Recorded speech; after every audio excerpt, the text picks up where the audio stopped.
So today I had my first podiatrist appointment, and something, it was a bit enlightening, quite eye-opening, and something that I believe all runners should consider if they want to take up this sport seriously. So keep on watching, keep on listening to hear my views. Welcome back to consecutive day 1592 of a diary of a runpreneur. If you believe in my mission of saving the lives of children by attempting the ultimate ultra marathon of run vlogging on consecutive days, a distance of a lap of the world, barefoot style, do give this a subscribe, share, like and comment. More people we get in front of, more money we raise, more children's lives we save, which is why I do this every single day. Thank you as always. Let's get started.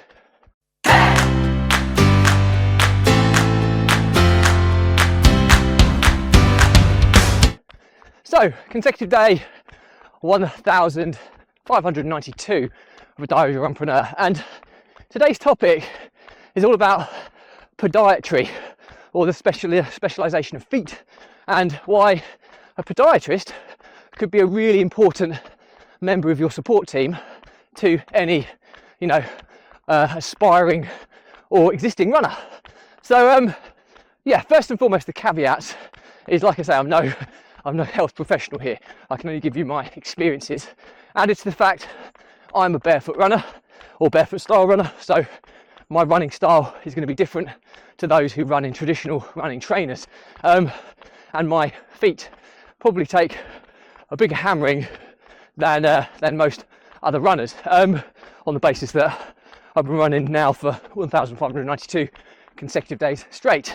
However, there's a couple of kind of differences to consider here, and one is, just got a car going past me, so just let me get this car going past me.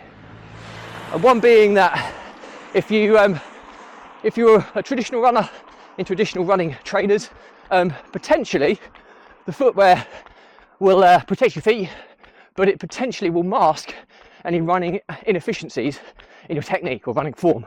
So you may find you have more issues with the rest of your body. As a barefoot runner, generally speaking, it's so painful to run barefoot style if your running form is poor. Hence, it kind of corrects you from a running perspective. However, the soles of your feet and your feet take much more of a hammering than the rest of your body. Now, the reason I saw a podiatrist today is because last two marathon attempts haven't gone particularly well. Well, the first one in Yorkshire, in York, I got a PB, so you can't really say it didn't go well, but I had a huge blister that nearly took me out of this running challenge. And the last marathon I ran in Loch Ness, I was in really good form, fitness-wise, cardiovascular, head was all good, but then my feet gave way as blistering started appearing again at 7 miles in, and after half marathon it was just excruciatingly painful. I didn't know I was going to actually finish.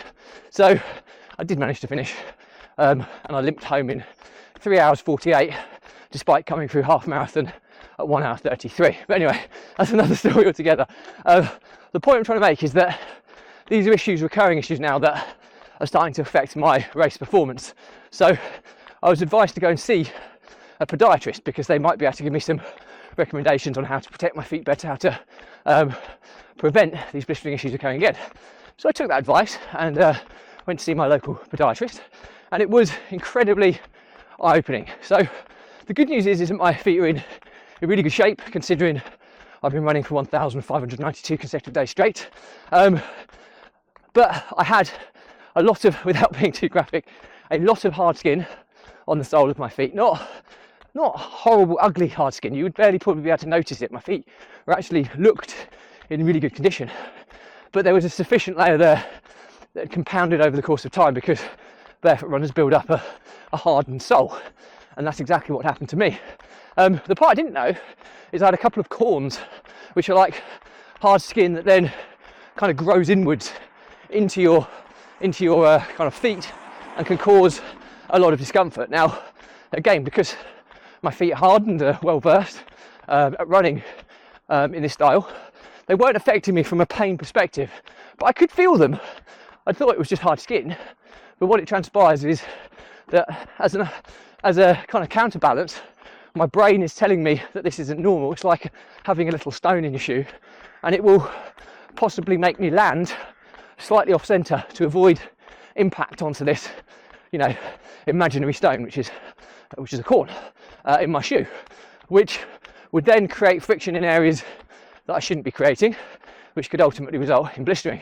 So the podiatrist took to a scalpel, without being too graphic, and shaved away the vast majority of the hard skin. She left a certain amount there just to protect my feet. She didn't want to do too much, but she took it right down and she cut out the corns. And you know what, today I feel like a new man running. It feels so much more comfortable. It feels absolutely amazing. And she's also given me lots of advice and tips for how we can avoid blistering issues moving forwards with tape and zinc oxide tape and silicone sheets that we can cut to give padding where needed. She examined my running footwear and my running socks and confirmed that they were all okay. So she was really thorough and gave me some recommended moisturiser to moisturise every day so the skin remains flexible enough to move a little bit without blistering. So I did all these things, and we also agreed that I get a sports massage every 6 weeks to protect my muscles and joints.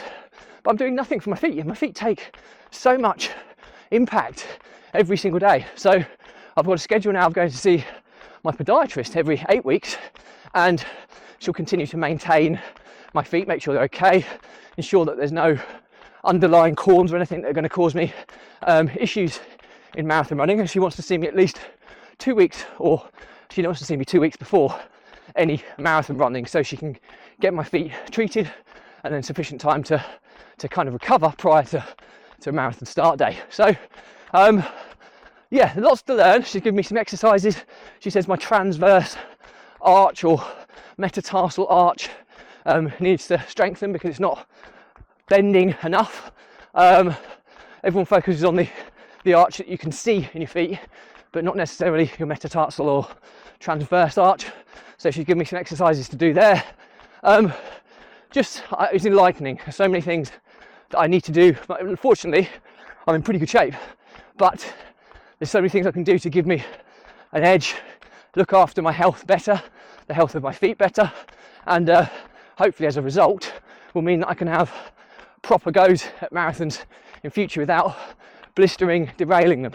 So yeah, I suppose the learnings from my diet today is if you are a consistent runner, you know, an aspiring runner, an existing runner, then you know, seeing a podiatrist periodically could be a really good investment if you want to progress and achieve your running goals.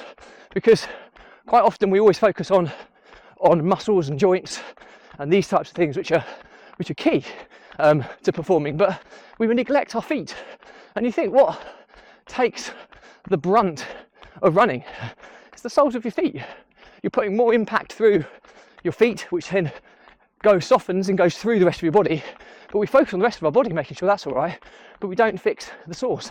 So yeah, it was enlightening. I've got some really cool kind of advice and strategies now to maintain and improve my foot health, and hopefully this will result in much better marathon experiences for the future. So yeah, any questions or comments, drop me a line. I'll respond to everyone. But if you do believe in my mission of saving the lives of children by attempting the ultimate ultra marathon and run vlogging on consecutive days, a distance of a lap of the world barefoot style, then do give this a subscribe, share, like and comment. More people we get in front of, more money we raise, more children's lives we save, which is why I do this every single day. Thank you as always. Stay positive, stay happy. I'll see you again tomorrow.